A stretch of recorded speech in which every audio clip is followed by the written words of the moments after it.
when I started talking to people who are visually impaired, I think I realized that they were really tired of being sympathized with. And that was one of the reasons why I decided that I'm going to make this a for profit venture. I want to change that perception, that people have, that perception of sympathy that people usually associate with anything related to any kind of disability.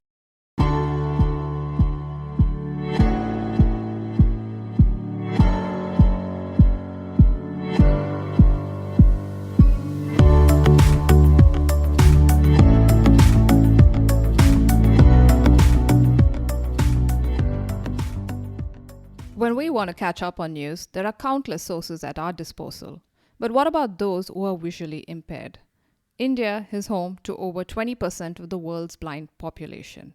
Yet, other than the radio, there are no newspapers or magazines that can inform them about current affairs.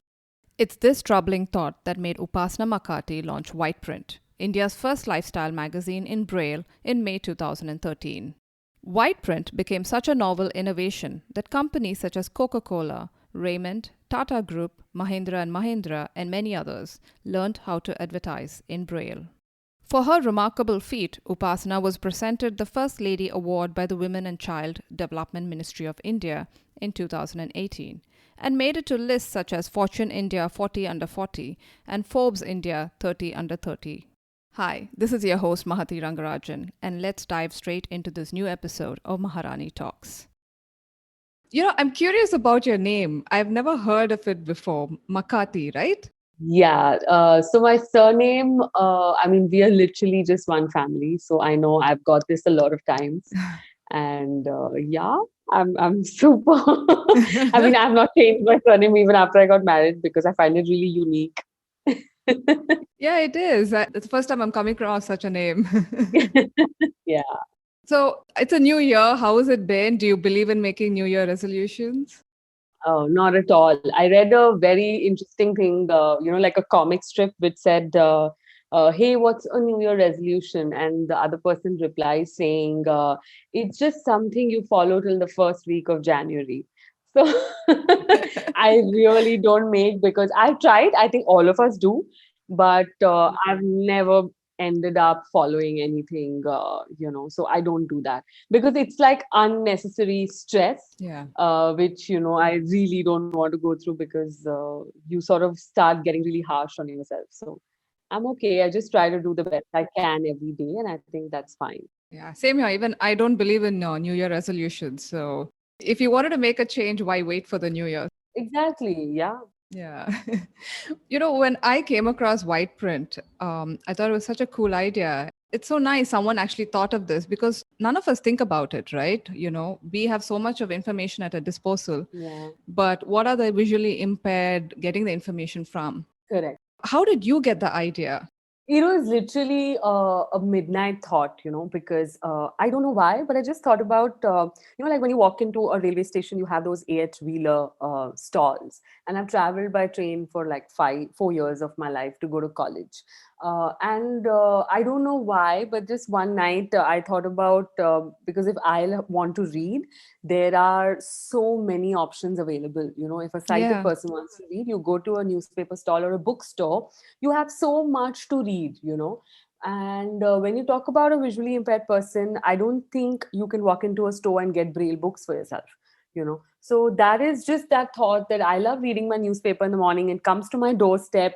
What is it that is there in a similar format for someone who consumes Braille literature? And it was simply that thought. And that thought sort of led me to doing more research about it. And then, from after that, there was no looking back, because I was so convinced that this had to be done.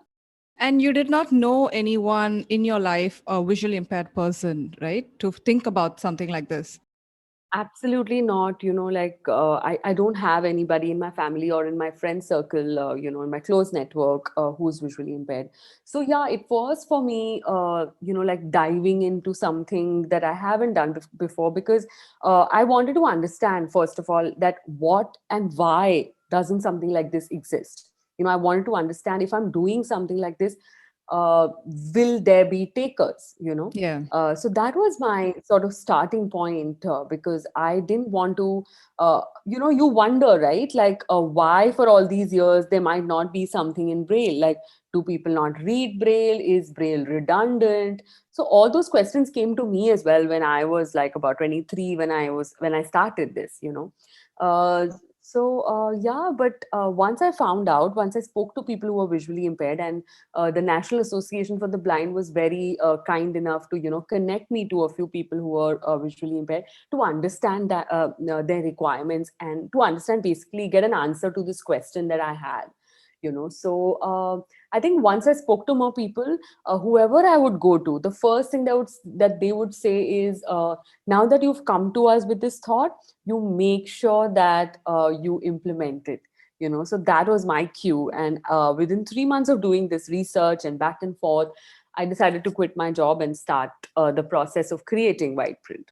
That's amazing. And that's a big change for you. You had like safe job to say. Yeah. And, for most of us, an idea like this, say it occurs, we think about it and then we move on. But what gave you that push to actually start doing it? So I think it's one of my sort of habits or virtues, or whatever you may want to call it.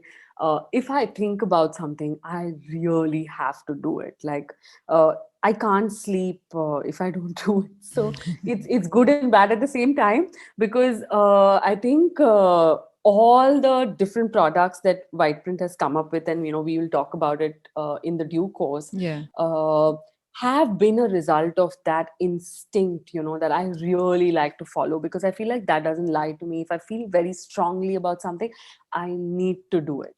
So it was something similar with white print, that when once I thought about it, uh, I really didn't calculate any risks involved. I was like, I need to do this. Like, I don't know why. And then I have a professor of mine whom I really, really sort of look up to. Till date, she knows everything I do with white print, and she told me that your plan A is so good that you don't really need to think about a plan B. Put and invest all your energy in plan A. Okay. Back it. So I think that stayed with me. Like, this is something she had told me like 8 years ago, and it's still with me.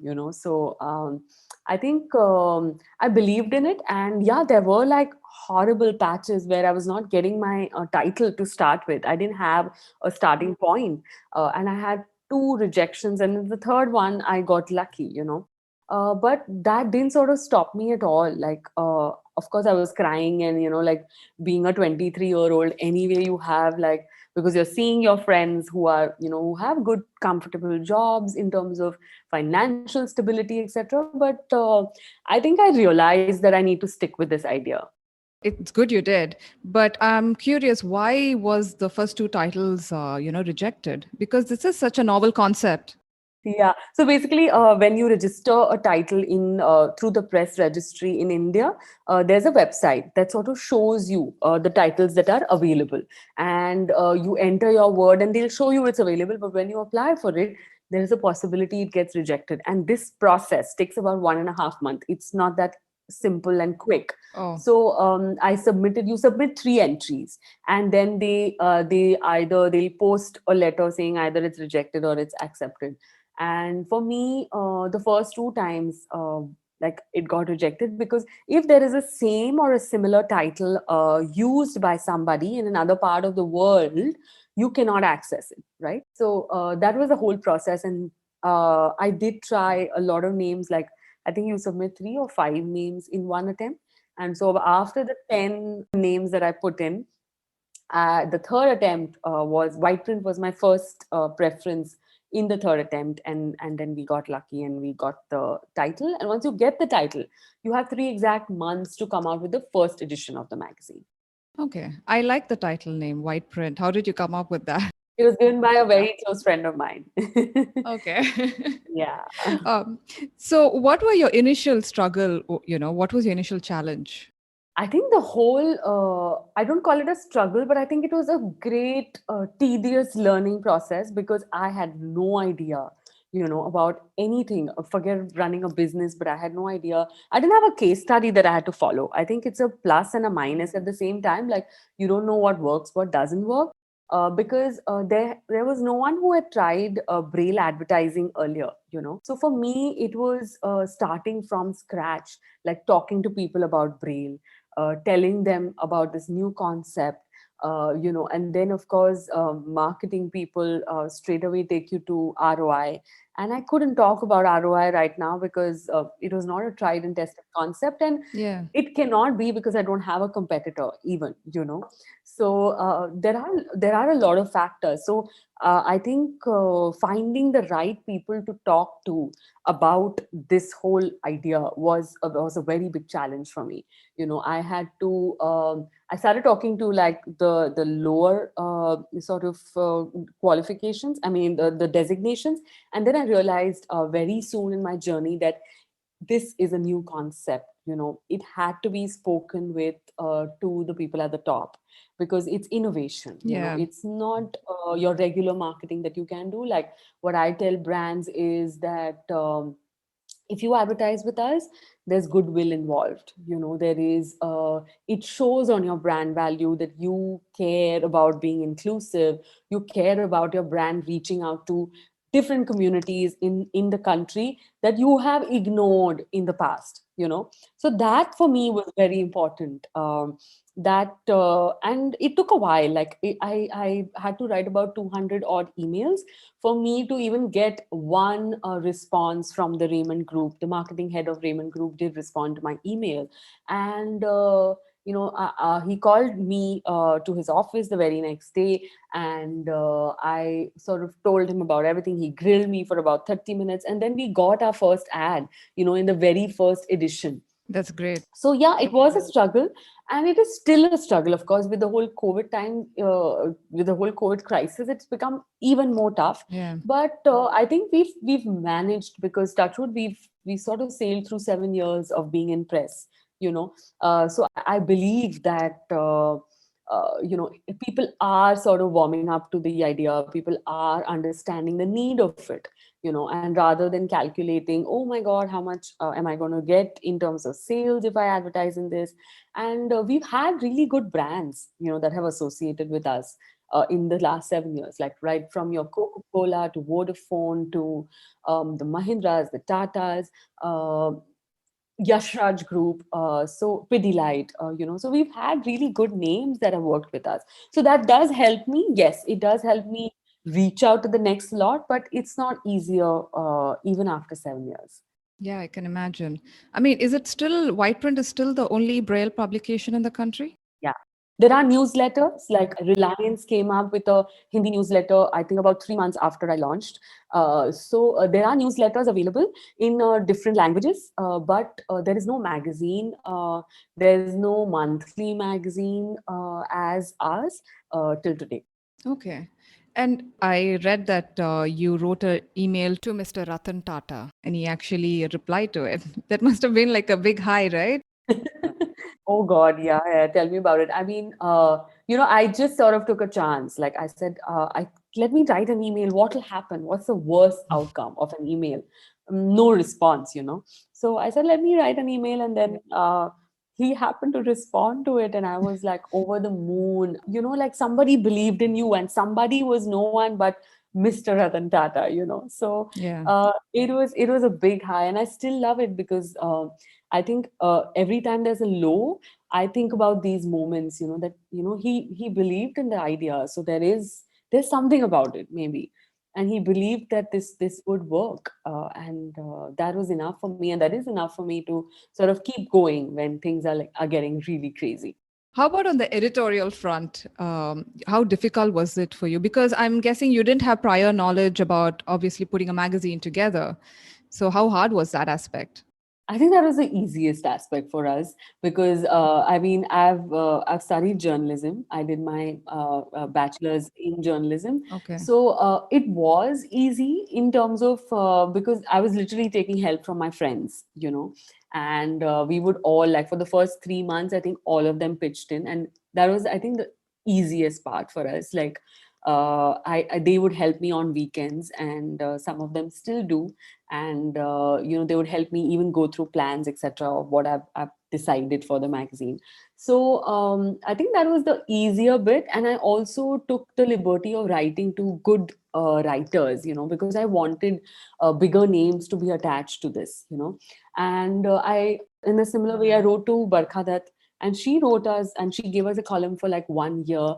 I wrote to Sudha Murthy, and she gave us 12 of her short stories for the magazine, that I could use every month.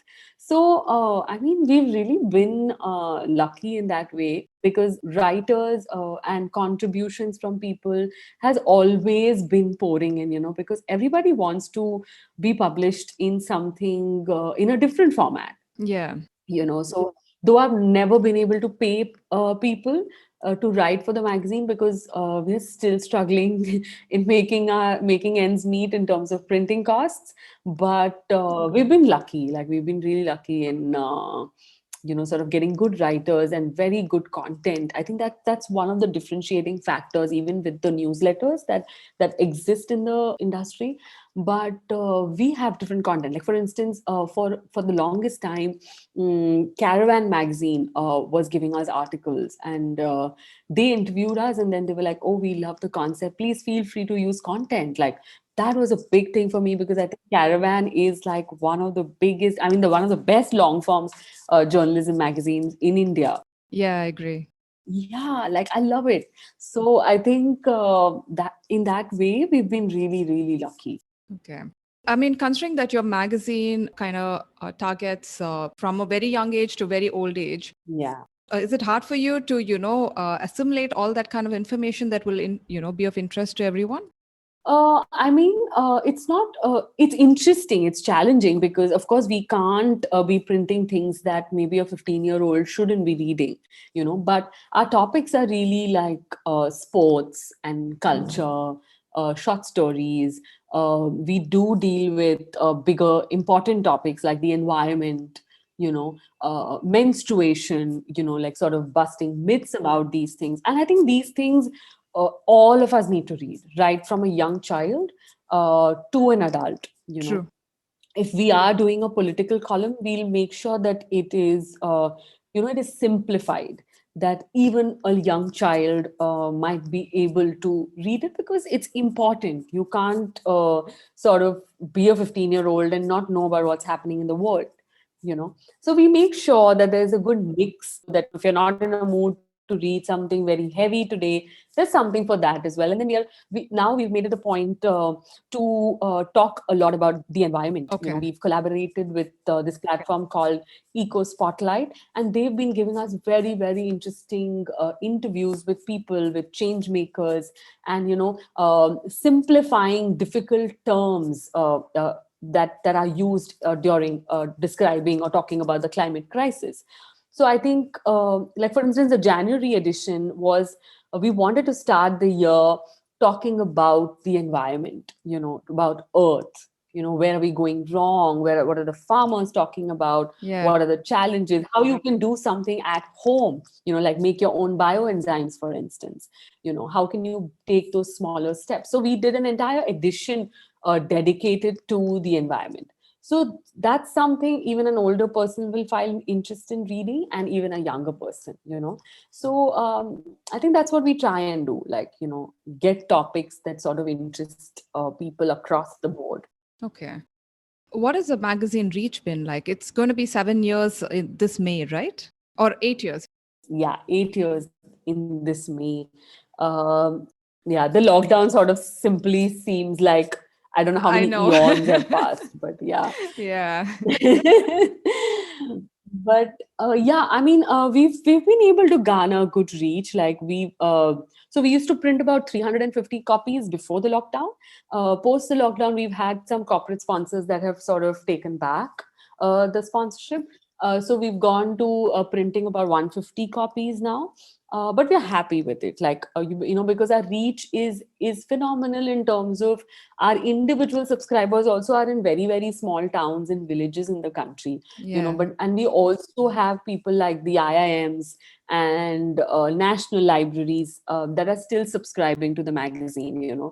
So we don't want to like rush with finding more corporate sponsors and increasing subscription, because uh, I sort of remind myself that we are still a very very small company, trying to sort of. And printing costs, I don't know if a lot of people know about this, but Braille printing is extremely expensive.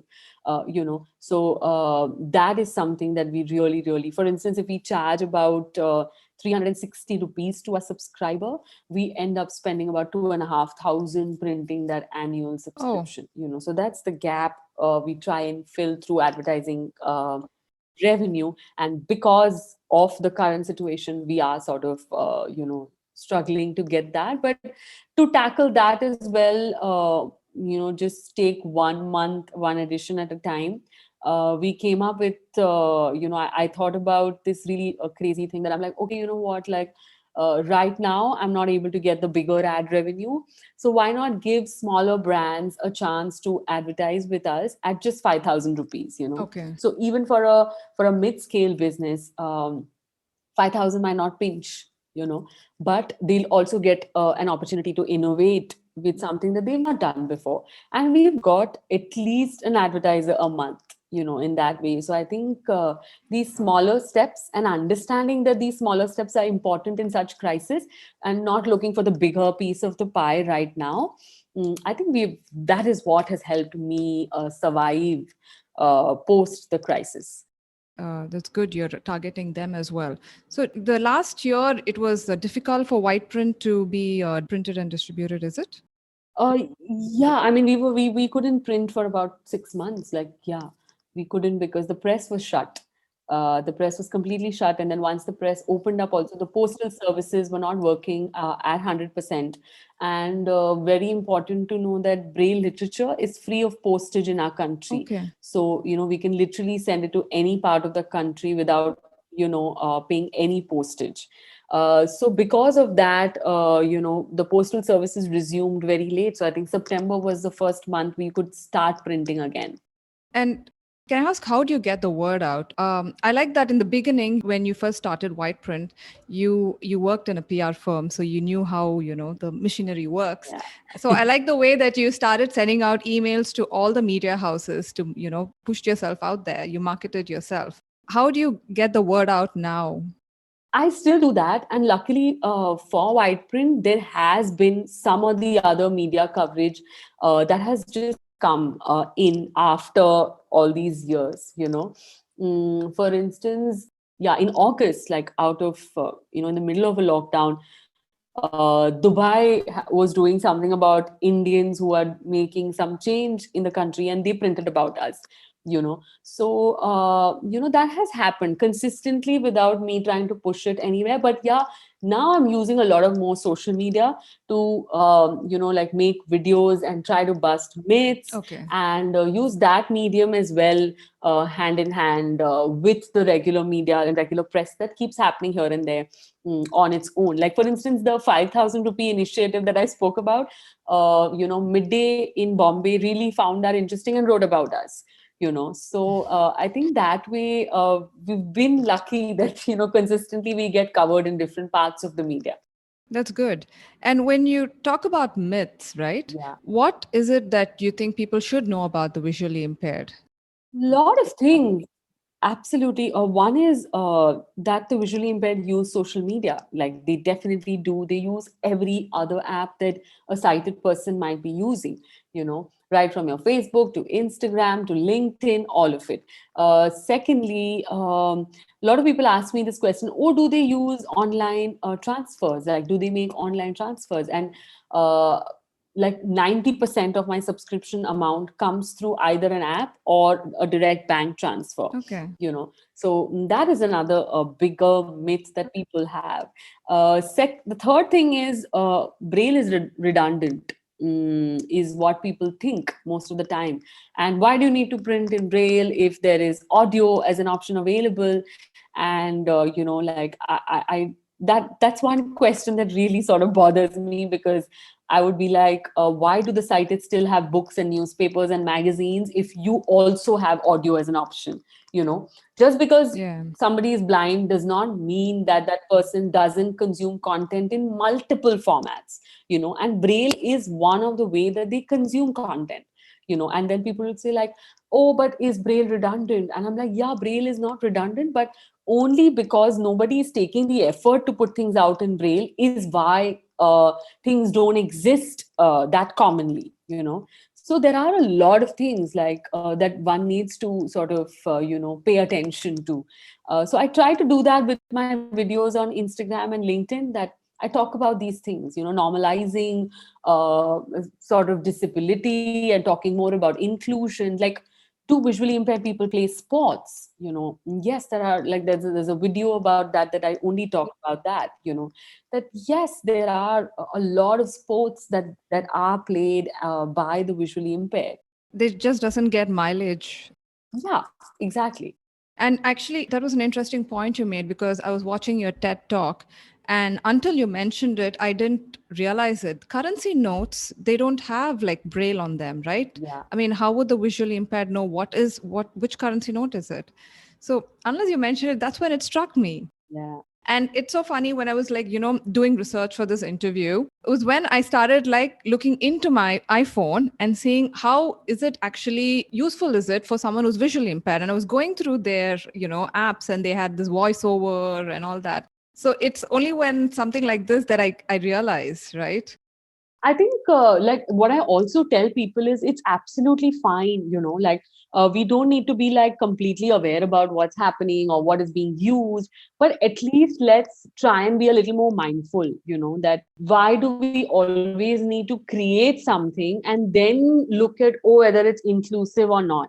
If our design in itself was inclusive when we build it, we never have to think about these steps. For instance, if we already spoke to our children about inclusion, and how about how every child is different, is unique, but is still very special in their own way, then I don't think these differences would sort of crop up when one grows up. You naturally know that this is how it is and this is how it's supposed to be, and not look at a person on a wheelchair or a person using a white cane as any different or as anything lesser than you. Yeah. But that comes naturally to us because it's ingrained in us when we were born. Like, once we are growing up around us, because that sympathy lens is there across, Yeah. and it's our upbringing to be blamed at. So it's okay, like it's fine. Like, let's not be like, oh my god, like I'm not the ones who will be like, oh my god, you don't know about certain things. I know this very well only because I've jumped into this. So I feel like I should use that research and that learning to share it with more people, so that I think more people just get a little more mindful about things. And yes, I agree to that sympathy aspect that you were talking about. And it's nice that, you didn't make White Print as a for charity magazine. That was a conscious decision. That was a conscious decision because when I started talking to people who are visually impaired, I think I realized that they were really tired of being sympathized with. And that was one of the reasons why I decided that I'm going to make this a for profit venture. Not because, I mean, I want to change that perception, that people have, that perception of sympathy that people usually associate with anything related to any kind of disability. So I don't know, I consciously want to do that. And I think somewhere down the line, we have been sort of successful in making some changes, in people's mindsets, or just the way a particular person, for instance, I'll give you a live example. There was an author who read about us, and she decided to do at least 10 copies in Braille, of her book that was coming out in text. Okay. So I think those kind of changes are enough for me to be like, okay, you know what, we need to continue doing this, and there will be changes along the way. Yeah. So, what has been your favorite milestone these past 8 years? Wow. Things. A, being on the cover of Forbes India, because it sort of gave me and the world a reminder that it's okay to do something like this. There was no need for you to wait until your hair turns great to Yeah. pick up something that will really make a difference to a community. And that was a big thing for me. And secondly, when we got recognized at the Rashtrapati Bhavan in 2017 or 18, yeah, and that was one thing that we got selected among the 100 women that were invited to the Rashtrapati Bhavan to be given the First Lady Award. And I think the biggest out of all for me, why biggest, is because I undermined the whole value of white print in terms of being recognized. Like, I still say we are a very, very small company doing a very, very Okay. minute amount of work that we should be doing. But last year we got selected at the Women's Forum for the Economy and the Society in Paris, among the 11 women from different parts of the world, to be recognized as a rising talent, for the work that we were doing. So I think that really sort of gave us an international platform, and that to me was very precious, and is always going to be precious. No, yeah, I agree because you say it's a small organization, but I think what you're doing is important in the sense that you're kind of opening up, in a way, the floodgates. I Yeah. hope so, for others to maybe think about this. I agree. Yeah. When you started getting recognized, did you feel any external pressure of where you wanted to see white print go? Not at all. I think that's been the biggest blessing for me, that I've never felt pressurized to do something. And I think most of my decisions have been on the basis of instinct, that I feel like, okay, no, this has to be done and it's going to be done. So never at any point I felt like, oh, I need to scale the business, or, oh, I need to, like, think about different aspects, like that people do think about with any kind of startup. But here, for me, the main thing was, am I taking the right steps towards, yes, growing the business, but creating that awareness that really needs to be spoken about. Yeah. So I have that has mostly sort of been the guiding force for all my decisions. So the recognition, yes, helps you, because it helps you being heard. People give you more credibility. So yes, of course, it's important and I value that. But I've never chased recognitions, and I have never chased any sort of these lists that a lot of younger startups go crazy about. Like, they'll be like, oh my god, how did you get onto the Forbes list? You have to help us through the process. And I'm like, it came naturally, it came organically, and that's how it happened for me. I've never, like, applied for anything for that matter. Okay. So that's one of the things. But yeah, I think every product we've brought together, has been to address a particular need, Yeah. and that is what I think has been helping us be successful in whatever we are doing. Is there anything that you would do differently when you look back? I know your journey is still, young, but Yeah. I think I wouldn't do anything differently, because I've really enjoyed what I'm doing. Like, even though I've felt that, oh, I failed, or no, I could do better, no, I could earn more money. I think it's been a learning experience for me.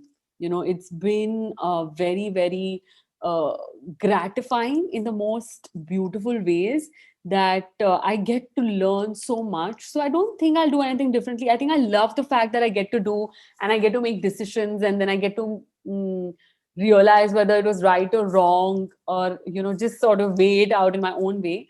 There are negatives and positives to it, but I really enjoy the way it has been. Like, I don't want to change any part of my journey, because I love it a lot. okay. What has been your favorite feedback? I'm sure you must have got a lot. So, is there any memorable one? Oh, wow. Oh, there are lots. I think one of them was even during the lockdown, when somebody, one of my readers, just called me out of the blue one day saying that I know the magazine is not out and it's not going to be out around for a bit, but just remember that you're doing a great job and we really miss it. Like that's one thing we really miss. But we are with you. We are here to support you, and that really meant a lot because that showed that what we were doing in some way was the right thing. People were loving it, and the people who this was meant for are loving it. So no complaints there. There was another girl who told me that like my hand has been fractured since a while, but there was one thing that I continually kept me going was reading the magazine. And that really made me smile. Another very emotional email was the one that I got from a daughter-in-law who subscribed to the magazine for her father-in-law, and she said that she's so happy looking at him read, because that intellectual void that he had, white print is the one that filled it for him. So, and as soon as it arrives at the doorstep, he reads it cover to cover.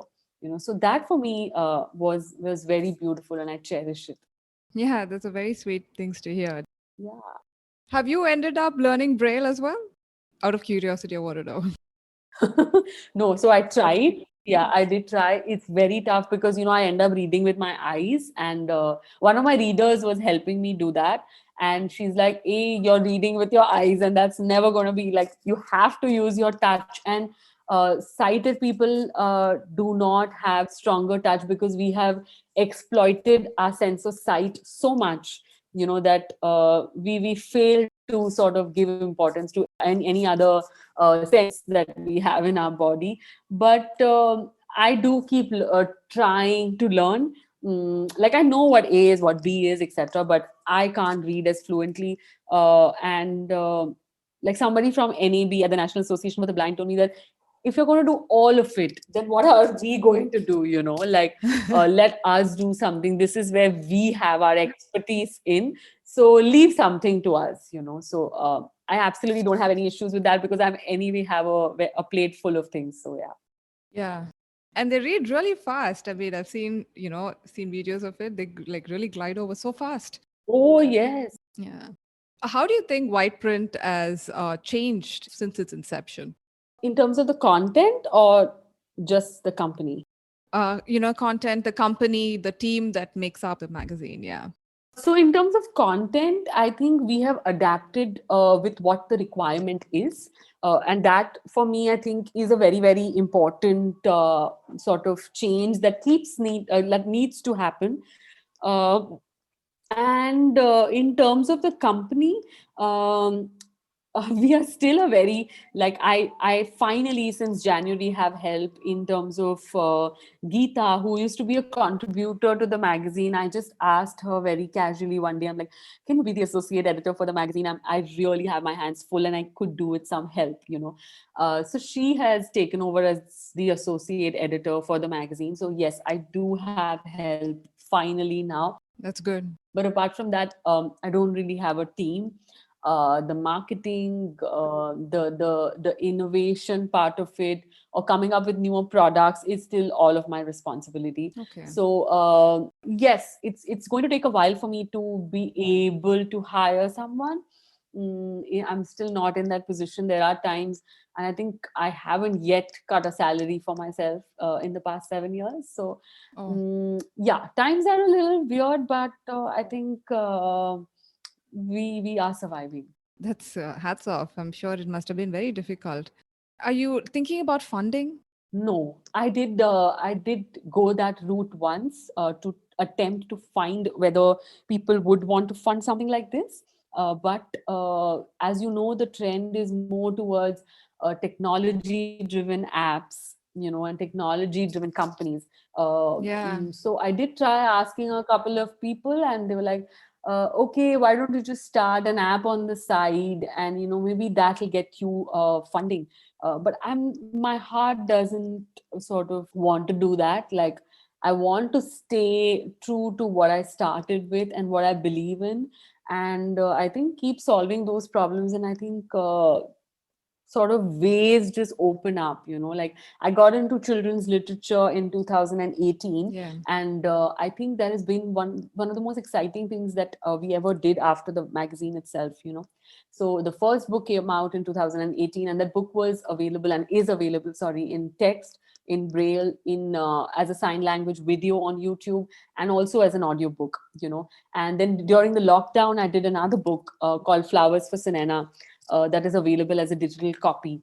And very soon we are going to do our next storybook as well. So I think I've sort of found my path as to what I really want to do with children's literature. Okay. And I think that's interesting. Like, it's important to talk to children about these topics. Like, as I mentioned earlier, that if we talk to children from a younger age, we'll not have to go through that Yeah. whole process of sensitizing adults. We are already putting that in as a thought in children.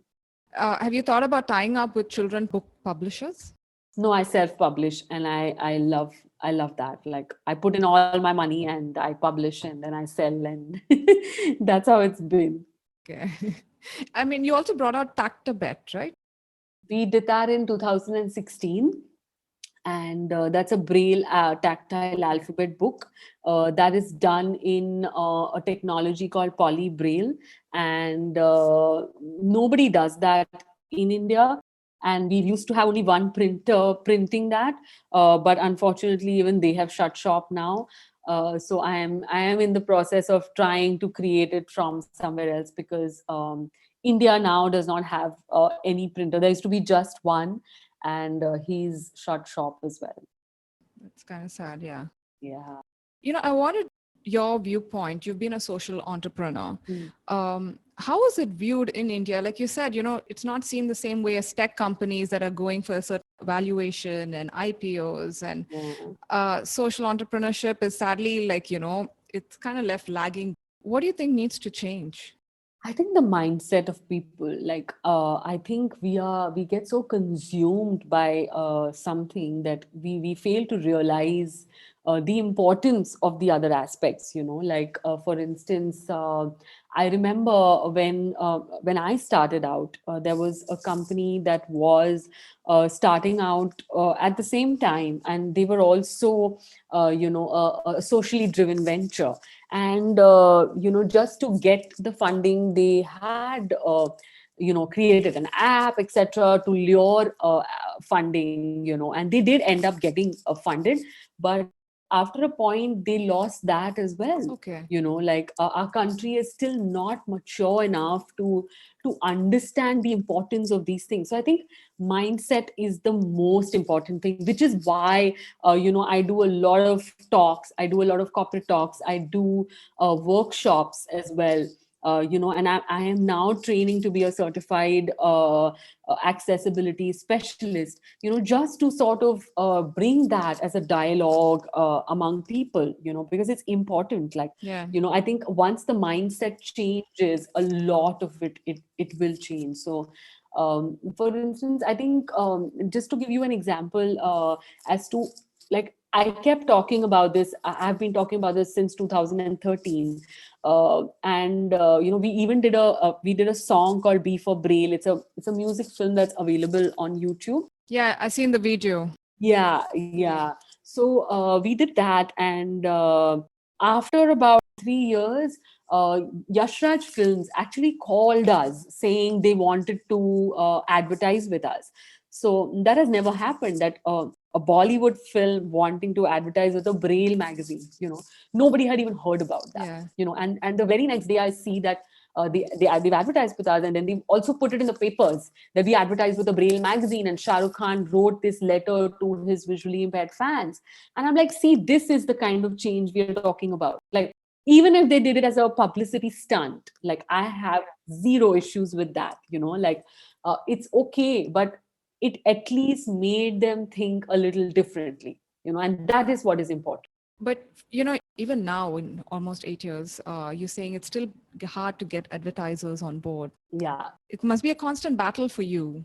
It is definitely a constant battle, but some way or the other, we've been able to sort of stay afloat. Like, as I mentioned, post COVID lockdown being released, like my only way was to just ensure that for a few months, the magazine stays in press. That's about it.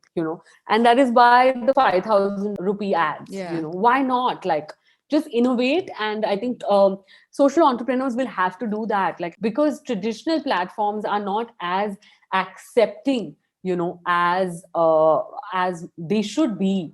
So we'd have to find our way out. We'd have to innovate and look at different things that can help us, sort of survive and be at it, because I think being at it consistently is the key. Otherwise, you can literally be wiped out in no time. Yeah. They say that only 5% of startups survive the 5-year period, and we've crossed that 5-year period. So I'm happy, and I'm hoping that we are able to sort of stay afloat. So how do you, on days when you're feeling overwhelmed, how do you keep your balance? um I think I really enjoy what I do with Vibrant. Like, it is something that does not give me any Monday morning blues. Like, I love it. I love doing what I do. So, yeah, there are days I'm like sobbing and crying and worrying about things. But I think with time, I have realized is I n- I am the only one who needs to find the solution. I am the only one who needs to come up with something so that I'm able to do what I do. So that helps me get perspective and immediately switch off from what is going on, and start thinking about what I'm going to do next. But yeah, I have to thank my friends, who really help me. There are days I'm like, okay, you know what, I can't do this, I need someone to help, because not a lot of people talk about entrepreneurship being a very lonely process at times. Yeah. People shy away from it because of the glamour associated with it. But I have become very open to talking about these aspects as well. Like, I've done a lot of reading, and I do a lot of sort of mentoring myself through Brené Brown. Like, I love her work, and her work with vulnerability, and I'm a big fan. Like, so I think I keep reading her books. She's really good. Yeah, I'm a big fan of hers, and I think 1 year of literally studying what she does has really helped me be a better founder. So, and I've been open about, I've been more sort of accepting that there are faults and there are troubles, and it's okay to ask for help. And I think it is her work that has sort of changed that in me as an entrepreneur, and helped me sort of better my own journey. That's wonderful. So what are your plans for White Print this year? Surviving is a plan, if that is counted as a plan. Uh, but yeah, we are going to come up with a storybook very soon, in the coming months. That is one of our newest products, and we are taking a risk launching a new product in this situation, because that demands funds, which again I am putting in all my savings that I have done through White Print. And so it's a risk. But just as I was telling my friend that, oh, am I being crazy doing this amidst a pandemic where anyway funding is a problem? And then I answered my own question, and I said, but have I done anything that has not been crazy? So, let me not think too much and just do it. So, yeah. That's the right answer. Yeah. When your gut tells you to do. Oh, yes. Are you thinking of like adding maybe a digital aspect or a podcast? Not yet. I'm staying away from it for a bit, but yes, I am going to do a lot more activation on social media. Like, I want to have more conversations with people, so that sort of I can use my space to amplify talking about inclusion with people. So I think I'm going to do that this year. That's the only plan I have on the digital aspect for now. Okay, sounds good. All right, Upasana. Thank you so much. It was such a wonderful conversation. Thank you. Thank you so much. I really enjoyed it. Thank you so much.